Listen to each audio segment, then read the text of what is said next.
Boa noite, igreja. Graça e paz, amém?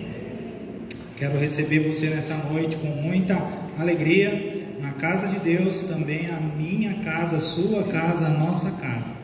Eu quero te convidar nessa noite a abrir a palavra de Deus lá em Abacuque, capítulo 3, versículo 17.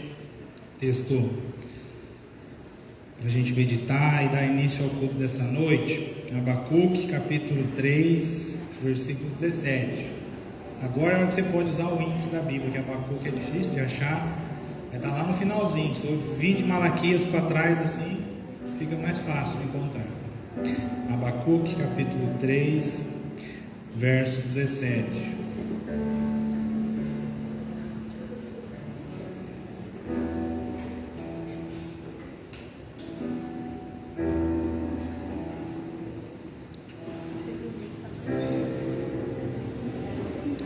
Abacuque 3,17, a palavra de Deus diz assim: ainda que a figueira não floresça, nem haja fruto na vide, o produto da oliveira minta, e os campos não produzam mantimento, as ovelhas sejam arrebatadas do aprisco, e nos currais não haja gado.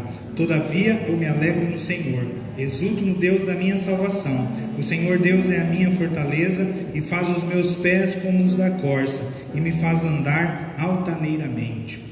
O que esse texto ministra a minha e a sua vida nessa noite? Que o problema que você deixou lá em casa, o problema que você vai ter que enfrentar amanhã, segunda-feira, na semana que se inicia, não é medida da presença e do amor de Deus pela sua vida, né? Independente dos seus problemas, independente da dificuldade que você está enfrentando, Deus é presente, Deus está perto, e o amor dele por você não muda. Esse texto ensina também eu e você a focarmos totalmente na presença de Deus nessa noite, nesse momento. Ele descreve um cenário onde tudo parece que está dando ruim, né? Onde nada parece que está dando certo, e ele fala: eu não vou olhar para essas coisas, eu não vou olhar para o problema que ficou lá em casa, eu não vou olhar para as dificuldades que eu vou enfrentar na segunda-feira. Agora eu estou diante do Senhor, eu estou na casa dele, na companhia dos meus irmãos, das minhas irmãs, e é em Deus não somente que eu vou direcionar a minha atenção, é da presença dele que eu vou desfrutar nesse momento. Porque em Deus está a alegria, porque em Deus está a salvação, em Deus está o auxílio que você necessitamos para lidar com os problemas, para enfrentar as dificuldades. Então saiba que nessa noite é aqui que Deus vai te alegrar, é aqui que Deus vai te fortalecer. Portanto, concentre-se tão somente na presença dele. E é com essa intenção que eu convido você a se colocar de pé nesse momento e a juntos dirigirmos a Deus a nossa oração. Coloque sua vida diante de Deus, peça a Ele que traga paz ao seu coração, peça a Ele que dê tranquilidade aos seus pensamentos, peça a Deus que te conduza nessa noite e que te dê a capacidade de desfrutar da presença dEle. Senhor nosso Deus e Pai, nós queremos, Deus, te agradecer. Pai, nós te agradecemos pela vida, nós te agradecemos por esse momento, estarmos em tua casa para celebrarmos esse tempo de culto. Portanto, vem nesse momento, Pai, e perdoa as nossas falhas, nos purifica dos nossos pecados. Deus, nos dê a tranquilidade, Deus, nos dê a concentração necessária, Pai, para deixarmos os problemas de lado, Deus, para esquecermos as dificuldades que vão surgir no amanhã, e para tão somente, Pai, nós desfrutarmos da tua presença e nos fortalecermos, Pai, em ti, na tua palavra, através dos louvores que aqui serão entoados. Deus, fortalece esta igreja, fortalece esta família, Deus, ministra, Deus, unidade, ministra, Pai, comunhão em nosso meio. Deus, levanta aqui um povo, levanta aqui uma família, Deus, que teme ao Senhor, que ama a Ti, Pai, que sabe que de Ti vem a alegria, que de Ti vem a salvação, que de Ti vem a orientação para os passos que vamos dar, agora, amanhã e para todo sempre. Nos abençoe nesse tempo, nos conduz ao longo desse culto, é no nome de Jesus, que ao Senhor oramos e pedimos. Amém. Vamos louvar e desfrutar da presença de Deus nessa noite?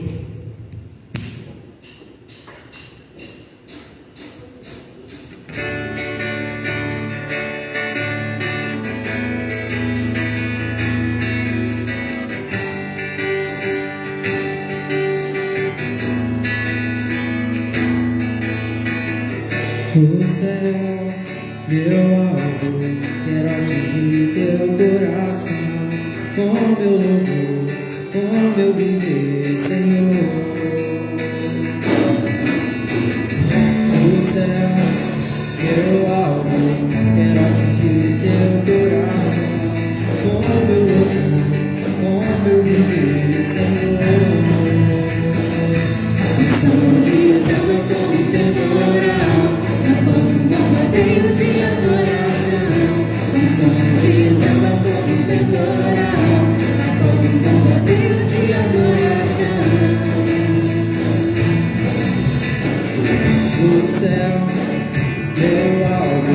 quero atingir teu coração com meu louvor, com meu viver, Senhor. O céu, meu alvo, quero atingir teu coração com meu louvor, com meu viver, Senhor. Missão de Israel como temporal, após um calvario de adoração.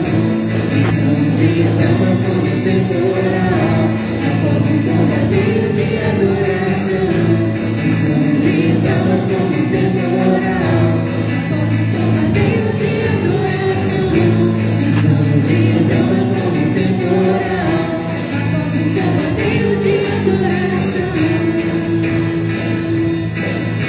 Missão de conquista para multiplicar, missão de cura para restaurar, missão de ousadia para avançar. E essa unção está neste lugar. Receba a unção, receba a unção, receba a unção, receba a unção, receba a unção, receba a unção, receba. Missão de exaltação como temporal, após um calvario de adoração. Missão de exaltação como temporal, após um calvario de adoração. Após um calvario de adoração, após um calvario de adoração.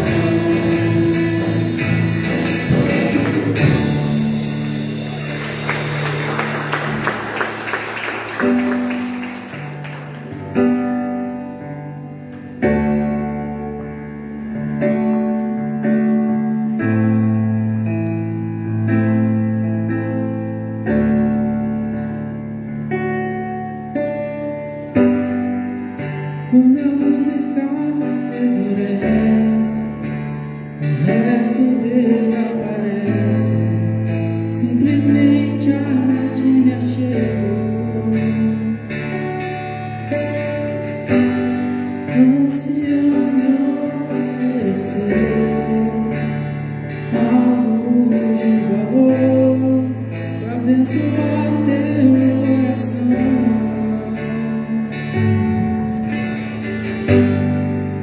Quando a música esmorece, o resto desaparece.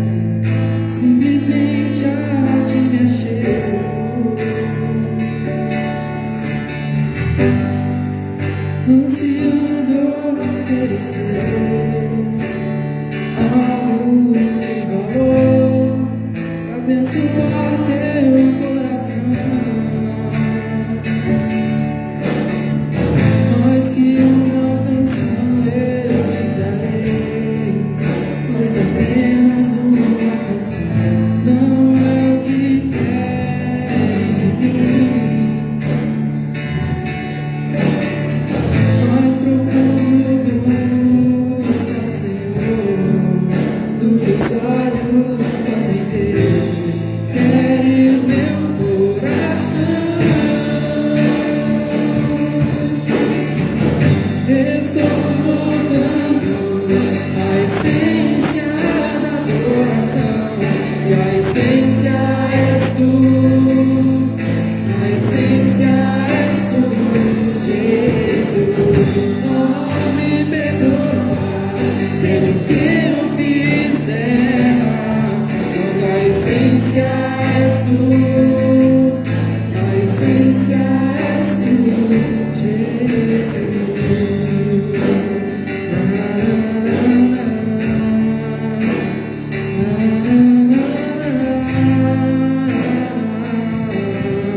A essência és tu, Jesus, de imensurável valor. Ninguém pode expressar o quanto é digno. Glória seja potestade, tudo que tenho é teu, cada fôlego meu. Mais que uma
essência és tu, Jesus.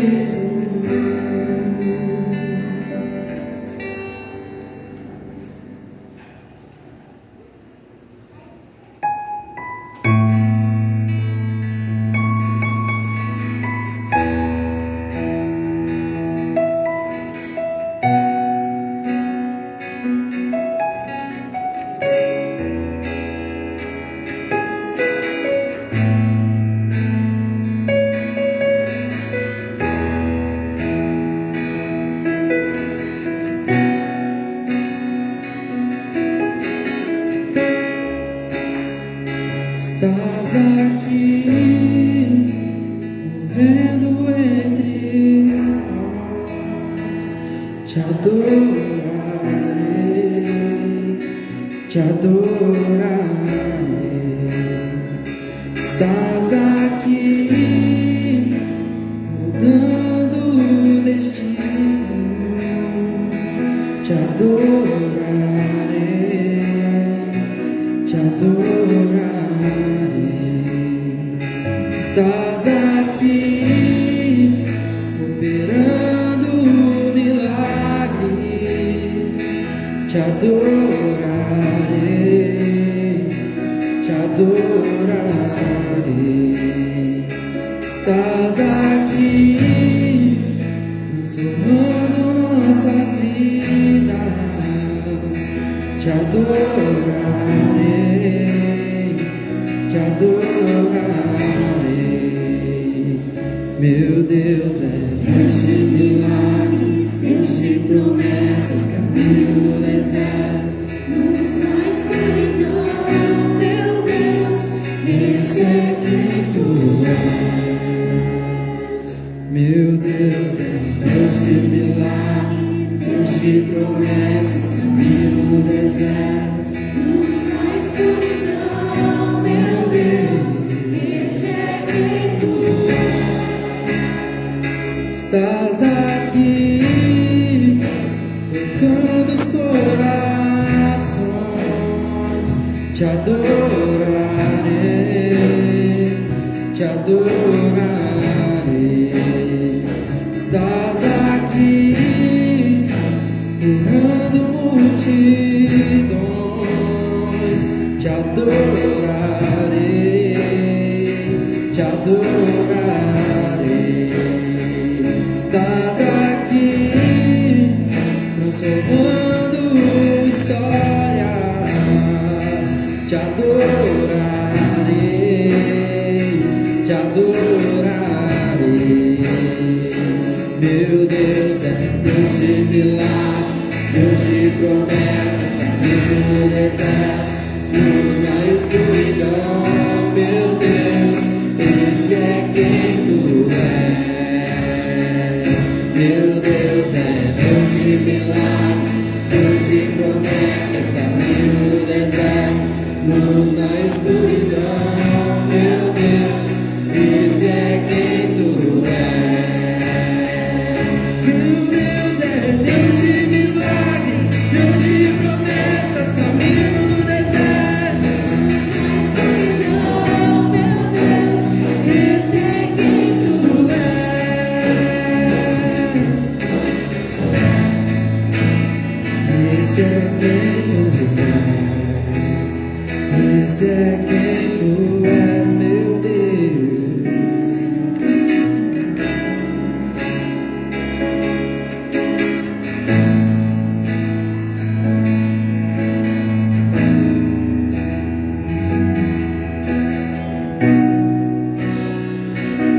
tem para nós, Pai. A gente quer ofertar ao Senhor o nosso louvor e a nossa adoração em nome de Jesus. Amém.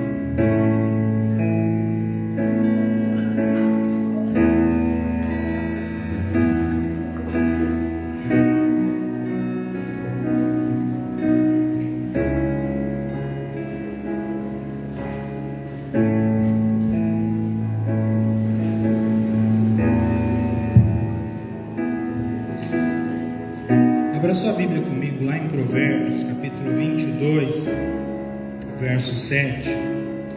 Provérbios, capítulo 22, versículo de número 7.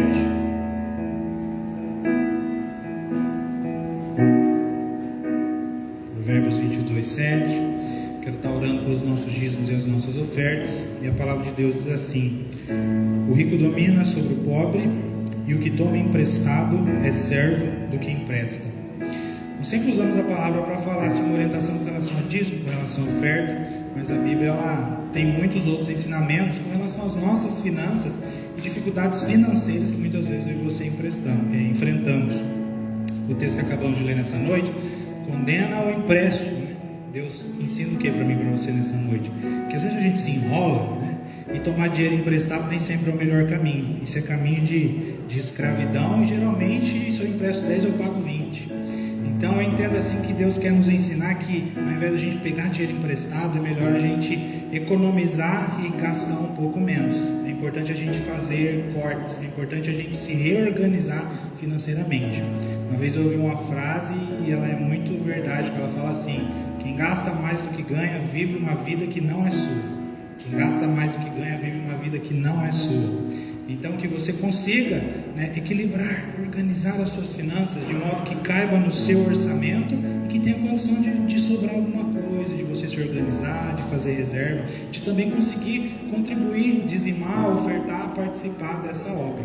Então esse texto de vez em quando eu vou fazer isso para você perceber que Deus tem muitas palavras sobre dinheiro, sobre finanças, e Ele pode nos ensinar e nos ajudar a ser mais organizados. Se você tem um desejo, a intenção de entregar a Deus seu dízimo ou sua oferta nessa noite, eu quero que você se prepare. Segura aí seu dízimo, sua oferta. Nós vamos estar orando por isso. É através da sua contribuição que Deus tem sustentado essa obra, tem sustentado essa igreja, e é importante a gente participar, é importante a gente contribuir. Não importa o valor, às vezes a gente olha e acha que é pouco, mas faz diferença. Segura aí seu envelope. Senhor, eu quero te agradecer pelo teu cuidado sobre as nossas vidas, porque através da tua palavra o Senhor tem tantos ensinamentos para nós sobre tantas coisas, Deus, tantas áreas da nossa vida. Nos ajude, Deus, a prestar mais atenção na tua palavra e aprender com ela, Deus, que através da tua palavra nós possamos ser mais organizadas financeiramente. Agora abençoa dízimos, abençoa ofertas, Deus, consagra esses recursos, porque são eles que sustentam e mantêm esta obra, Pai. Abençoe a cada um que vai contribuir nessa noite. Se alguém não vai, que de igual modo o Senhor alcance, abençoe esta vida, Pai, gerando ali também a bênção, abrindo porta de emprego se houver ali uma necessidade, Pai. Cuida de todo o teu povo, cuida desta igreja, cuida das famílias, em nome de Jesus que é te pedimos. Amém. Se você deseja, vem à frente, entregue a Deus seu dízimo, sua oferta.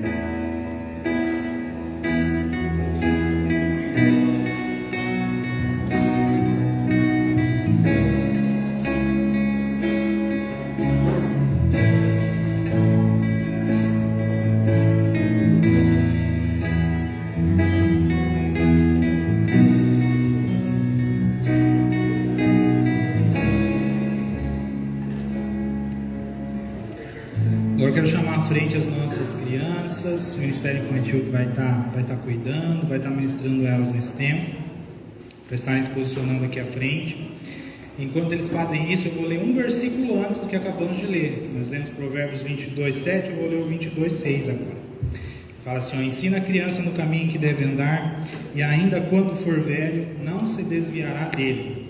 Nossa igreja ela tem proporcionado vários momentos onde as crianças podem aprender sobre quem é Deus e crescer na presença dele. Esse é um deles que a gente tem domingo à noite, mas nós também temos domingo de manhã na escola dominical. Em vez por outro, nós temos também atividades do Ministério Infantil.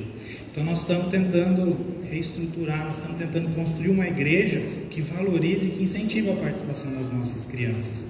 E quando eu olho para as famílias, às vezes eu vejo o seguinte problema, né? Às vezes eu vejo mães e pais que com o filho já adolescente ou jovem, né, sofrem porque o filho ou a filha não está aqui na igreja. E aí esse texto me ensina o seguinte, né?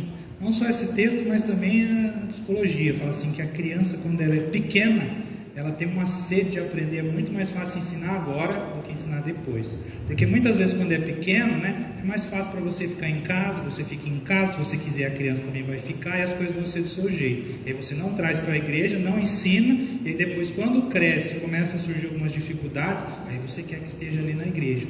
Então o texto nos diz, né, ensina a criança enquanto ela é pequena, traz ela para a igreja, traz ela para o cultinho, traz ela para a escola dominical, porque é aqui que ela vai aprender e quando ela crescer ela não vai se esquecer, ela sempre vai ter desejo e prazer de estar aqui. Então que você nos ajude enquanto igreja, você mãe e pai é quem pode trazer os seus filhos, é quem pode trazer as suas crianças e nos ajudar enquanto igreja. Vou pedir para o Reginaldo estar fazendo uma oração. Graça e paz, igreja. Vamos estender as mãos para nossas crianças aqui, a gente está orando. Senhor Deus, quero aqui, Pai, te louvar, te agradecer, Pai. Quero pedir em nome de Jesus que Teu Espírito Santo, Deus, venha estar à frente de nós cada vez mais e que cada uma dessas crianças venha a ser ministrada, que o Teu amor, Deus, venha a ser implantado na vida delas a cada dia, em nome de Jesus. Amém. Amém, obrigado, Deus abençoe.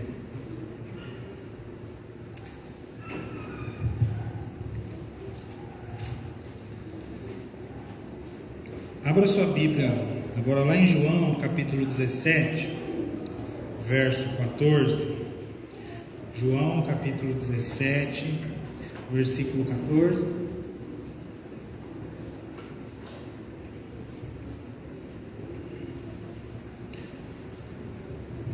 Nós vamos encerrar o tema desse mês, que é o tema da unidade. João 17, verso 14.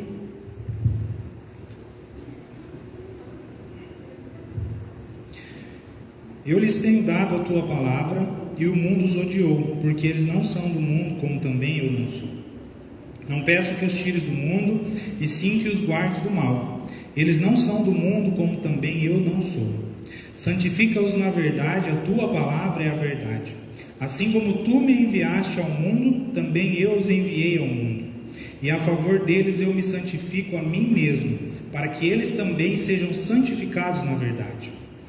Não rogo somente por esses, mas também por aqueles que vierem a crer em mim, por intermédio da sua palavra, a fim de que todos sejam um como és tu, ó Pai, em mim e eu em ti. Também sejam eles em nós, para que o mundo creia que tu me enviaste.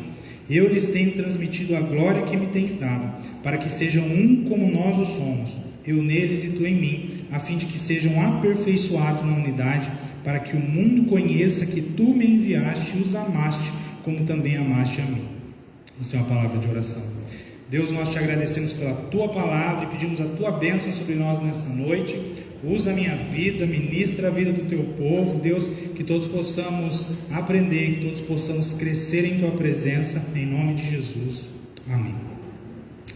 Então, nesse mês nós falamos sobre unidade, né? E hoje especificamente eu vou mostrar para você, né, a importância de nós enquanto igreja, povo de Deus, vivermos essa unidade, porque só quando nós experimentarmos essa unidade, o texto diz é que o mundo vai crer, é que o mundo vai perceber Deus em nós e que ele vai entender, né, a importância disso para a vida de cada um deles. Eles vão perceber o quanto eles estão perdidos, o quanto eles estão afundados no pecado. Por quê?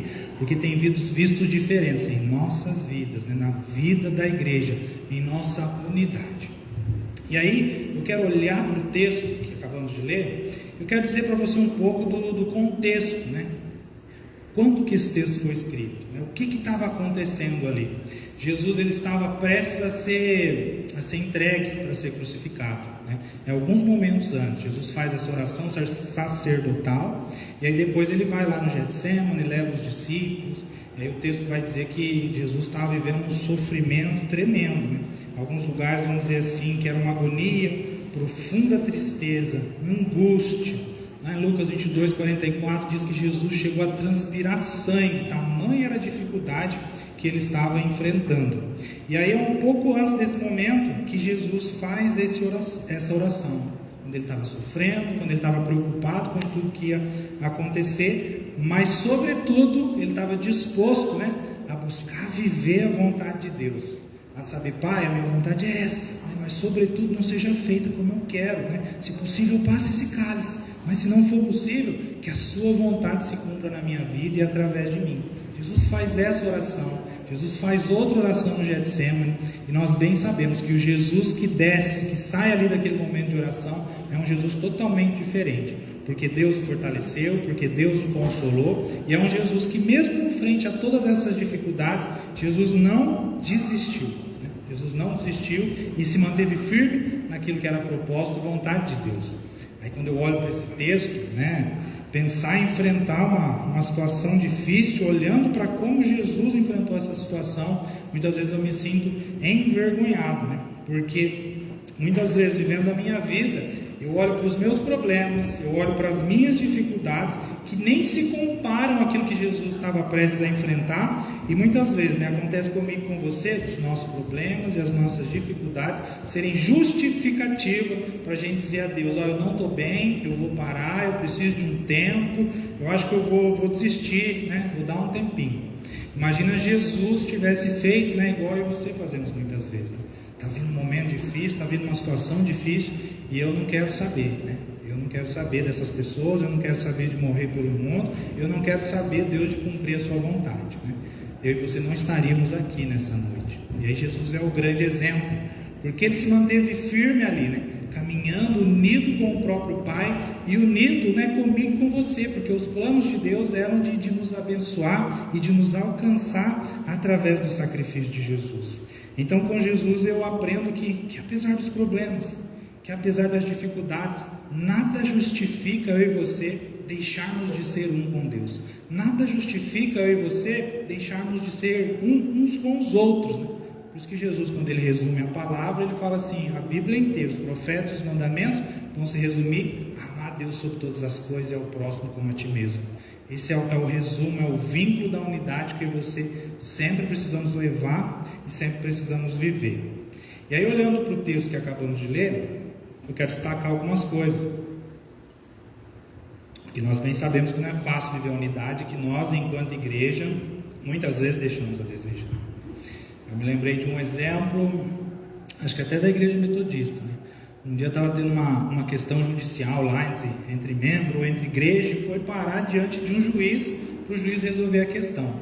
Daí diz que na frente daquele juiz, o juiz olhou para os envolvidos ali e falou, mas vocês não são cristãos? Vocês não conhecem a Deus? Né? À luz da palavra, não dá para vocês resolver isso entre vocês? Precisaram vir parar aqui na minha frente, precisaram vir parar aqui diante de mim, né? Um juiz que talvez nem conhecesse a Deus, mas já tinha ouvido a palavra, né? Sabia mais sobre amor e sobre perdão do que muitas vezes eu e você, né? Então são essas e outras situações que vez por outra acontecem no nosso meio. Nós não podemos permitir, nós não podemos viver dessa maneira. Então o que eu e você precisamos ter em mente, né? Para a gente sempre viver essa unidade, sempre estar, né, no centro da vontade de Deus, naquilo que Ele está nos orientando. Vamos olhar para as palavras de Jesus no versículo 15. Não peço que os tires do mundo, né, e sim que os guardes do mal. 14. Eu lhes tenho dado a palavra e o mundo os odiou porque eles não são do mundo. A gente não é do mundo e Jesus fala para Deus não nos tirar do mundo. Se nós não somos do mundo, o que nós temos que ter em mente? Que eu e você, nós somos cidadãos do reino de Deus vivendo nesse mundo. E muitas vezes a minha sua ideia de ser cidadão do reino de Deus, ela é um pouco equivocada. Porque quando eu falo que nós somos cidadãos do reino de Deus, qual é a primeira coisa que vem na nossa cabeça, né? Vem privilégio, né? Se eu sou cidadão do reino de Deus, Deus vai me abençoar e vai me livrar de todos os problemas. Se eu sou cidadão do reino de Deus, né, eu desejo ser servido, eu desejo ser servida na igreja. E ser cidadã do reino de Deus não é nada disso. Jesus fala que nós não somos do mundo, mas estamos no mundo. E o que significa o mundo em si? O mundo em si significa pecado. O mundo em si significa maldade. Significa que no mundo existe dificuldade, que no mundo a gente precisa servir, a gente precisa trabalhar, né? Que Deus tem algo para a gente cumprir aqui e que não vai ser fácil. E é interessante olhar quando Jesus fala, né? Vocês são cidadãos do reino de Deus e estão no mundo, e eu peço para Deus que não os tire daí. Que reforça, né, o que eu estou dizendo para você. Você não está no mundo, né, para ser servido. Deus não vai te livrar dos problemas, pelo contrário. Deus vai ser presente com você ao enfrentar os problemas. E o fato de você que conhece a Deus estar nesse mundo é para testemunhar e compartilhar Deus, Jesus com as outras pessoas. Para ficar mais fácil você entender, eu me lembrei da história de Lázaro, né? Porque se Deus fosse pensar só no eu, só em mim, eu conheci Jesus, eu aceitei Jesus, eu estou salvo, Deus pode me arrebatar, pode me levar embora. Mas Deus não é Deus que pensa só em mim ou só em você. Deus, Ele pensa no todo, no coletivo. Deus, Ele pensa na família. Lembra da história de Lázaro, amigo de Jesus que morreu. Se Deus fosse pensar só em Lázaro, Jesus não tinha ressuscitado ele. Porque ele morreu salvo, né? Estava tranquilo, morreu salvo, não tem mais de lidar com pecado, não tem mais de lidar com dificuldade, não tem mais de lidar com a dor da morte, porque morrer é doloroso, é sofrido. Aí vai Jesus e ressuscita ele lá, para ter novamente de lidar com o pecado, de lidar com a dificuldade, para ter novamente que sofrer a dor da morte. Por que que Deus fez isso? Deus fez isso, se você não se lembra, depois você pode ler na sua casa, o texto está em João também, mas fala assim que Jesus olhou as suas irmãs, olhou todas as pessoas que estavam ali, né, e se compadeceu de todas as pessoas, e por causa de todas aquelas pessoas ele ressuscita Lázaro. Por quê? Porque Lázaro é cidadão do reino de Deus, que aquela ressurreição e que a vida de Lázaro, o testemunho que ele ia dar depois, faria diferença ali naquele lugar e faria diferença ali naquela região. Então Deus, né, Ele nos levanta, Ele nos alcança, porque Ele tem serviço, porque Ele tem trabalho para mim e para você. Eu não esqueço de uma frase que eu vi, que é: quem não serve, não serve, né? Deus não vai te livrar de todos os problemas, né? Deus não vai te deixar de boa, tranquilo aí, né? Os problemas vão continuar, mas Deus vai caminhar conosco e Ele tem trabalho para cada um de nós. Ser cidadão, cidadã do reino significa trabalho, né? Então, cidadã do reino do mundo, né? O que significa? Que eu e você precisamos ser sal, que eu e você precisamos ser luz nesse mundo. E quando eu olho para nós enquanto homens e mulheres de Deus, muitas vezes é mais fácil a gente ser esponja do que ser sal e ser luz. É mais fácil absorver o pecado e a maldade do mundo do que eu ser luz e levar Jesus, levar libertação, levar salvação para os problemas que acontecem lá fora. E nós não devemos caminhar dessa forma, né? Eu penso assim, quantas vezes na nossa vida, quantas vezes ao longo do nosso dia, nós temos a oportunidade de transmitir Jesus em palavras, ou talvez até mesmo de transmitir o amor de Deus através, né, do nosso ser, de quem somos, né, de atitudes que a gente pode ter ali naquele momento. E muitas vezes a gente deixa essas oportunidades passarem. Nós não nos comportamos como cidadãos, né, cidadãs do reino de Deus. E nós precisamos ser luz, nós precisamos fazer a diferença.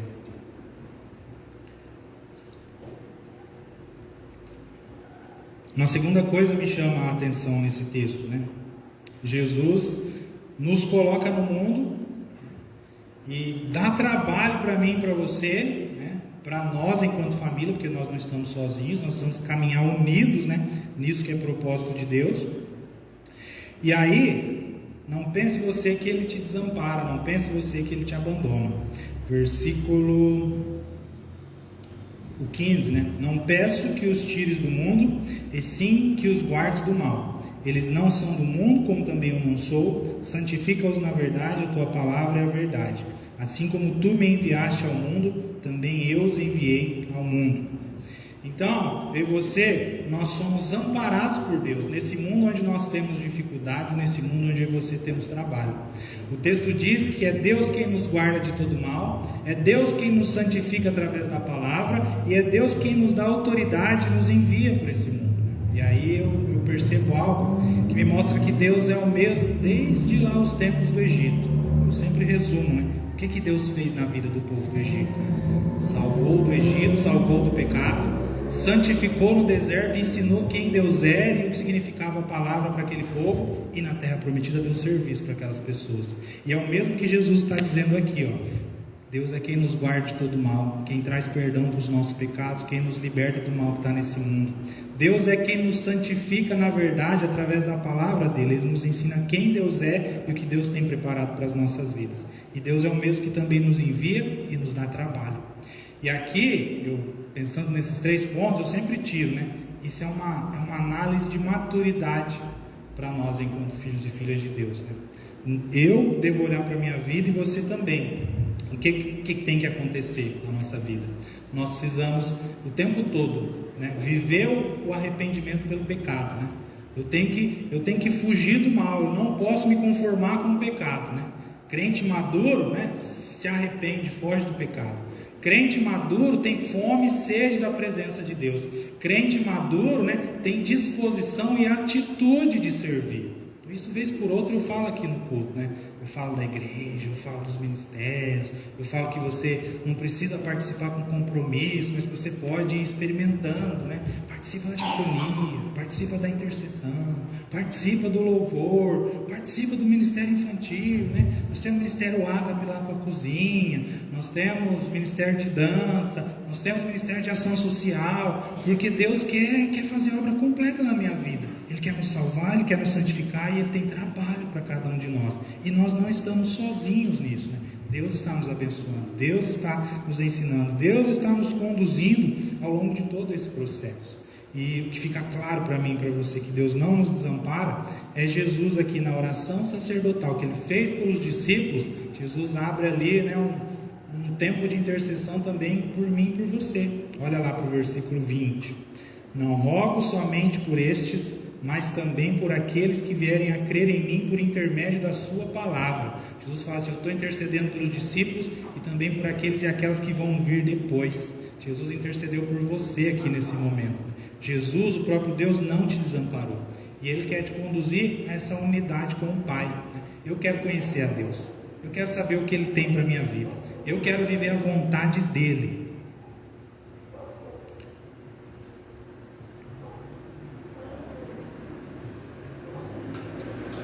E um terceiro ponto que me chama a atenção está lá no versículo 21. A fim de que todos sejam um, e como és tu, ó Pai, em mim e eu em ti, também sejam eles em nós, para que o mundo creia que tu me enviaste. Sermos um, para que o mundo creia que Deus, né, enviou Jesus. Então nós também somos amparados, né, por esta família, pela família de Deus, por pessoas que o Senhor tem colocado no nosso caminho. E é importante a gente saber viver unidade com essas pessoas. Eu fiquei pensando, né, o mundo não crê porque a gente não consegue ser um. O mundo não crê porque a gente não consegue ser família. E aí está a grande dificuldade da igreja, muitas vezes, em evangelizar, muitas vezes em sair para fora. Por que é tão difícil evangelizar? Por que é tão difícil sair lá para fora? Porque a gente não sabe ser família nem aqui dentro. Como é que eu vou ensinar isso e colocar isso em palavras para as pessoas que estão lá fora? Se aqui eu não consigo interagir, não consigo conversar com as pessoas que estão aqui dentro, se aqui eu brigo e não resolvo, se aqui eu não sei liberar perdão, se aqui eu não sei pedir perdão, como é que eu vou falar lá fora de um Deus que ama e perdoa, se eu não sei viver esse amor e esse perdão aqui dentro? É a mesma dinâmica daquele versículo. Como é que eu posso amar quem eu vejo, se eu não... Como é que eu posso dizer que amo a Deus que eu não vejo, né? Como é que eu posso dizer que amo a Deus se eu não consigo amar quem está do meu lado? Como é que eu vou dizer que eu amo quem está lá fora se eu não consigo amar quem está aqui dentro? Então esse é um grande problema para nós enquanto igreja. E aí, pensando no cenário do mundo, né? A gente olha estatísticas e fala assim que nunca teve tanto evangélico no Brasil igual tem hoje, e que daqui a um tempo os evangélicos vai ser maioria, né? Tanto evangélico, tanto igrejas, parece que é uma coisa boa, né? Mas eu quero dizer para você que não, né? O fato de ter muita igreja lá fora, infelizmente, muitas dessas igrejas é fruto de divisão e fruto de igrejas que não conseguiram ser unidas entre si. Isso aconteceu na Metodista, isso acontece também entre outras igrejas. E é por isso que a situação do Brasil, é por isso que a situação do mundo não muda. porque embora tem muitos cristãos, homens e mulheres de Deus, essas pessoas ainda não aprenderam a viver unidade. E é por isso que igrejas e igrejas, né, têm se desfeito, têm se rachado, têm se esparramado. Então Deus quer ensinar para mim e para você nessa noite o que é unidade, quer mostrar para nós que é esse caminho que eu e você devemos trilhar. O crente maduro, o homem e a mulher de Deus, né, não joga a pessoa fora, né, não desiste de Deus, não desiste quem está aqui do lado. Esses dias eu tive uma reunião com a clã, com a liderança da igreja, e eu estava falando, gente, né, eu vou errar, eu vou falhar, e se alguma coisa acontecer, eu vou ser quem vai pedir perdão, e eu vou ser quem vai também liberar perdão, porque relacionamento é isso, né? Tem atrito, sai faísca, e nós precisamos saber resolver isso. Nós precisamos saber resolver as coisas que acontecem. E muitas vezes a gente vive imaturidade, porque a gente não sabe resolver, a gente não quer pedir perdão, a gente não sabe liberar perdão, né? E não aconteceu nada, não estou querendo levar você a pensar em nada, eu estou orientando a igreja para caso alguma coisa aconteça. Esse dia eu lembrei de Deus, né? Deus, ele fala assim, que na nossa oração, Deus já sabe de tudo, mas mesmo assim ele fala, eu quero que você fale comigo, eu quero ouvir da sua boca o que está acontecendo. Se Deus que sabe de tudo quer que você conte para Ele, né, que dirá o pastor que não sabe de nada, muitas vezes coisas acontecem, você se entristece, e se você não falar para mim, eu não vou saber, eu vou seguir a vida normal. Portanto, se acontecer alguma coisa, eu não sei, você tem que me procurar, você tem que contar para mim, e se for necessário a gente vai pedir perdão, vai liberar perdão, nós vamos viver essa unidade, nós vamos continuar sendo igreja. É assim entre mim e você, e tem que ser assim também entre vocês nos relacionamentos, porque se nós não vivermos essa unidade, o mundo não vai crer, nós não vamos conseguir evangelizar, e a coisa vai continuar, né, do jeito que está. E aí, já caminhando para o fim, eu quero dar algumas orientações, né, práticas para você. Pastor, o que eu devo fazer, né, para viver essa unidade? Que atitude eu preciso tomar? Muitas vezes na igreja, né, igual eu falei, pessoas desistem de pessoas, pessoas chegam até mesmo a desistir do próprio Deus. Mas vamos falar de pessoas, né? Quem, por exemplo, troca de igreja, por causa do pastor, quem troca de igreja por causa de pessoas, não entendeu o Evangelho, né? Porque nós não podemos jogar pessoas fora, nós temos que consertar. E talvez, mas não está certo, mas a palavra de Deus diz assim. E às vezes as pessoas percebem uma coisa que está errada, sabem como consertar, mas preferem sair fora. Você já parou para pensar que se Deus está te mostrando uma coisa que está errada, está te mostrando como poderia ser, talvez Deus queira te usar aqui para consertar o que você está vendo de errado? É sempre, às vezes, muito mais fácil a gente abrir mão, é sempre muito mais fácil a gente trocar. Então, a palavra de Deus não nos conduz por esse caminho. Outra coisa, quem vem à igreja, né, esperando ser servido, né, e vai embora triste porque não foi servido, servida, também não entendeu e não conhece o Evangelho, a palavra de Deus. Você vem aqui e vai embora, o pastor não me viu, o pastor não me deu oi, aquela pessoa não olhou na minha cara, aquela pessoa torceu o nariz para mim, né? E aí, quando eu falo isso, o que eu estou esperando? Eu estou esperando receber alguma coisa do pastor, eu estou esperando receber alguma coisa do meu irmão, da minha irmã. Só que Jesus, ele teve uma liderança serva. Jesus foi aquele que serviu, Jesus foi aquele que se entregou. Então, se você está sentindo falta, se você vê alguém, se essa pessoa não vem até você, se ela não te deu oi, não conversou com você, seja você a pessoa que vai dar oi, seja você a pessoa que vai conversar com ela. A palavra diz lá em Atos, né, que bem-aventurado, feliz é quem dá, né? Melhor é dar do que receber, porque Deus nos chamou para servir, Deus nos chamou para contribuir, Deus nos chamou para ser um, para viver essa unidade. Ah, pastor, mas você não faz ideia, ele ou ela me magoou, ele ou ela me ofendeu. Peça perdão, libere perdão. Eu olho para a vida de Jesus, o sacrifício dele, né? Lucas capítulo 23, verso 24. Jesus está sendo pregado na cruz, já sofreu um monte, ia sofrer mais ainda. O que Jesus fala? Pai, perdoa-lhes, porque não sabem o que fazem. Então a gente não sabe pedir perdão, a gente não sabe praticar o perdão. E lá na oração do Pai Nosso diz o quê? Perdoa-nos as nossas dívidas, assim como nós perdoamos aos nossos devedores. Se eu não sei praticar, né, pedir perdão e liberar o perdão, eu não entendi a palavra e não tem como eu receber o perdão que vem de Deus, né? Percebe como muitas vezes a gente está tanto tempo na igreja, a gente leu tanto a palavra de Deus, mas parece que deixamos alguma coisa passar aos nossos olhos. Tem alguma coisa que você custamos a entender. Essa é a verdade, essa é a realidade do Evangelho. Deus nessa noite nos chama, a ser homens e mulheres de Deus, cristãos maduros, cristãos maduros, que percebem o pecado, eu deixo o pecado. Percebe que não está tendo fome e sede de Deus, eu vou buscar conhecer mais esse Deus. Percebe que não está servindo, não está fazendo nada na igreja, não, eu preciso servir porque Jesus também serviu. Eu vou procurar um lugar, eu vou me encontrar, porque tem dom de Deus sobre a minha vida e eu vou fazer uso desse dom.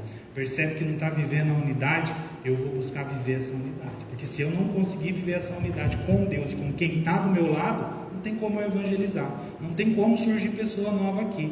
Infelizmente, a realidade não só da nossa igreja, mas de todas as igrejas. O que a gente faz enquanto igreja? É crente pulando de igreja em igreja. Eu risco o nome de um crente que foi para outra igreja. Eu escrevo o nome de crente que veio de outra igreja e veio para cá. Por que não chega gente nova? Por que a gente não consegue evangelizar? Porque falta entender quem Deus é e a unidade que Ele quer ministrar sobre as nossas vidas, sobre esta igreja, sobre esta família. Então, nessa noite, Deus quer derramar amor. Deus quer derramar perdão sobre a sua vida. E Ele quer te ensinar a fazer isso também com as outras pessoas. Você nessa noite pode aprender com Deus. Deus não joga ninguém fora. O que Deus faz? Ele conserta, Ele ama e Ele perdoa. Então Deus vai ministrar esse perdão sobre a sua vida, esse amor sobre a sua vida nessa noite, porque Deus é bondoso e misericordioso. E como a palavra diz, Deus não pede nada para mim e para você que Ele já não tenha feito. Ele sempre nos ensina antes, Ele sempre nos dá o exemplo. O texto que nós acabamos de ler, tem dois momentos ali, Jesus no versículo 19: e a favor deles eu me santifico a mim mesmo, para que eles também sejam santificados na verdade. Como é que Deus pede para mim e para você que nós sejamos santos? Porque Deus também é santo, Jesus também viu isso, Ele fez e deixou exemplo para cada um de nós. A fim de que todos, depois do 21, a fim de que todos sejam um, e como tu, ó Pai, em mim, e como és tu, ó Pai, em mim, e eu em ti, também sejam eles em nós. Como é que Deus pede para a gente viver essa unidade? Porque o Deus Pai, Filho e Espírito Santo são três, são diferentes, sabem conviver em unidade, em harmonia, eles se relacionam bem e dão exemplo para mim e para você também vivermos essa unidade. Deus dá o exemplo, Deus nos ensina primeiro, para que a gente possa saber como viver e como caminhar. E se você deseja viver essa unidade nessa noite, eu quero estar orando pela sua vida. Eu vou chamar o Ministério de Louvor para estar se posicionando aqui à frente. E que esse tempo seja um tempo de você firmar compromisso diante de Deus. Que esse tempo seja um tempo de conserto para você. Conserto para você nesta família. Conserto para você na direção que o Senhor vai te dar lá para a sua casa, para a sua família. Que você saiba viver a prática, de pedir perdão, de liberar perdão, que você saiba ser o tipo de pessoa que não desiste, que não joga ninguém fora, que por mais que aquilo pareça difícil, igual ser crucificado também foi difícil para Jesus, você não vai desistir daquilo que é plano e propósito de Deus. E o plano e o propósito de Deus sempre vai gerar, sempre vai gerar salvação. Sempre vai gerar uma família unida, sempre vai gerar comunhão, porque foi isso que foi o fruto da morte de Jesus na cruz do Calvário. Ele nos salvou, Ele levantou uma família, Ele uniu essa família, Ele nos deu a oportunidade de desfrutar da comunhão. É nessa comunhão que a gente cresce, é nessa comunhão que Deus nos ensina e que você deseje viver essa comunhão, que você deseje viver essa unidade. Eu não sei qual compromisso você precisa firmar diante de Deus nessa noite. Eu não sei o que você precisa consertar, Talvez você nem saiba por onde começar. Tem coisa para consertar aqui na igreja, pastor. Tem coisa para consertar lá em casa. Nesse momento você vai orar. Você vai colocar essa situação diante de Deus e vai deixar Ele ministrar o seu coração. Vai deixar Ele dar direção para você perceber o momento, para você saber quais palavras deve usar, para que você consiga continuar sendo família de Deus aqui, para que você consiga continuar sendo família também lá na sua casa, no seu lar, com as pessoas que você convive. Enquanto essa canção vai ser tocada, coloque a sua vida diante de Deus. Viva esse tempo de compromisso, viva esse tempo de conserto diante dEle.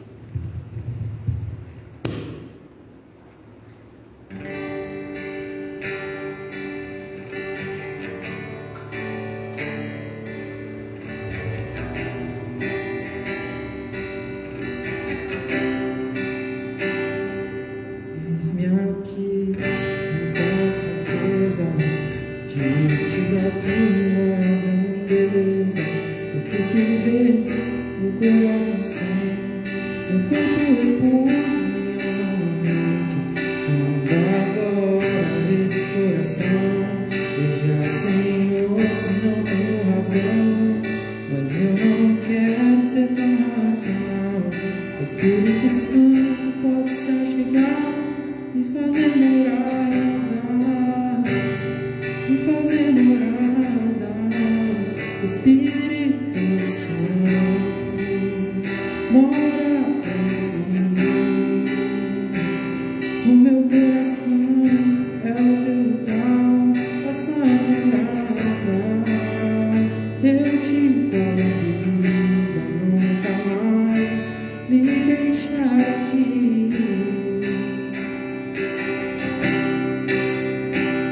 Eis-me aqui, tantas fraquezas, diante da tua grandeza. O que se vê, o coração sente, meu corpo responde, minha mente sonda agora esse coração. Veja, Senhor, se não tenho razão, mas eu não quero ser tão racional. O Espírito Santo pode se achegar e fazer morada, e fazer morada. O Espírito Santo mora em mim. O meu coração é o teu lugar, faça morada. Eu te convido a nunca mais me deixar aqui. Senhor, nós queremos te agradecer, Pai, por esse tempo, por esta palavra, Deus, pelo teu cuidado sobre as nossas vidas, Pai. Obrigado porque o Senhor não desiste de nenhum de nós e porque nesse momento o Senhor vem de encontro, Deus, ao teu povo e derrama, Deus, o teu amor, derrama, Deus, da tua bênção, Deus, ministra o perdão, nos dá orientação, nos dá direção nesse tempo, Pai. Que cada um que aqui está, onde percebeu, Pai, que tem falhado, se há necessidade de se arrepender, de deixar de lado aquilo que é do mundo, Pai, se há necessidade, Deus, de voltar a seguir firme na Tua presença, se santificando, Te buscando, caminhando em vida de oração, leitura bíblica, jejum, que assim o Senhor fortaleça e auxilie essas pessoas, Deus. Se estamos deixando, Deus, de servir, Pai, se estamos acomodados, se a nossa intenção é sempre só receber, é sempre ser servidos, Pai, ministra as nossas vidas, os nossos corações, e gera em nós, Deus, o desejo de participar, de fazer parte desta família, de contribuir, ó Deus, com esta igreja, Pai, apesar das dificuldades, Deus, que pertencem ao relacionamento, aos atritos que surgem, Pai, a dificuldade muitas vezes da gente se fazer entender, de ser entendido, que o Senhor não permita que ninguém aqui desanime, não permita, Deus, que ninguém aqui desista, Pai, que assim como o Senhor insiste em nos amar e em cuidar de cada um de nós, que nós possamos também aprender contigo e continuar, Deus, insistindo em amar e em cuidar das pessoas, Deus. Muitas vezes, talvez nos faltou parte do Evangelho, talvez tenha algo que a gente ainda não entendeu, Pai. Usa essas pessoas, usa esta família, Deus, que possamos aprender, em primeiro lugar contigo, mas também uns com os outros, Deus. Ministra a tua presença, ministra, Deus, esta unidade sobre a vida do teu povo, sobre a vida desta família, Deus, que aqui o Senhor possa nos fortalecer e que esta igreja, Deus, seja uma igreja que vive a maturidade, que vive a unidade, Deus, de acordo com a tua palavra. Ministra as nossas vidas, abençoa o teu povo, recebe, ó Deus, o compromisso que é firmado aqui nesta noite e que em todo tempo o Senhor nos conduza e nos ajude, Deus, a seguir firmes nesse compromisso. É o nome de Jesus que eu oro, Pai, que eu te agradeço, que eu abençoo a tua igreja e também as pessoas que nos assistem, em nome de Jesus. Amém. Se coloque de pé. Eu quero abençoar a sua vida, abençoar também a sua semana e não desanime. Tem Deus para te fortalecer, tem Deus para te ajudar e aqui também tem pessoas, tem uma família com a qual você também pode aprender e seguir firmes, nos passos e nos caminhos do nosso Senhor. Deus, nós te agradecemos, Pai, por esta noite, por esse tempo de culto, por tudo que o Senhor ministrou em nossas vidas até aqui e que vai continuar ministrando, Pai. Tua palavra vai continuar ecoando, Deus, em nossas vidas, em nossos corações. Nos leve a meditar, nos leve a perceber, Deus, aquilo que precisamos mudar, onde precisamos ser diferentes. Deus, continua mesmo sempre conosco, Pai. Abençoe a semana que se inicia, Deus, que o Senhor nos fortaleça, que o Senhor nos guie em todos os momentos, em casa, no trabalho, onde quer que estivermos, que ali a gente tenha condição de aproveitar a Tua presença, Deus. Recebamos a bênção. Que o amor do Deus Pai, que a graça do Deus Filho e que as ricas consolações do Deus Espírito estejam sobre as nossas vidas, sobre as nossas famílias e também sobre todo o povo de Deus, espalhado por sobre a face da terra, hoje e para todo sempre. Amém, amém e amém. Que Deus abençoe a sua vida e que antes de retornar para sua casa, sirva alguém, declare palavra de bênção. Se você sente falta de um oi, de um abraço, vai, entregue esse oi, vai, entregue esse abraço, em nome de Jesus.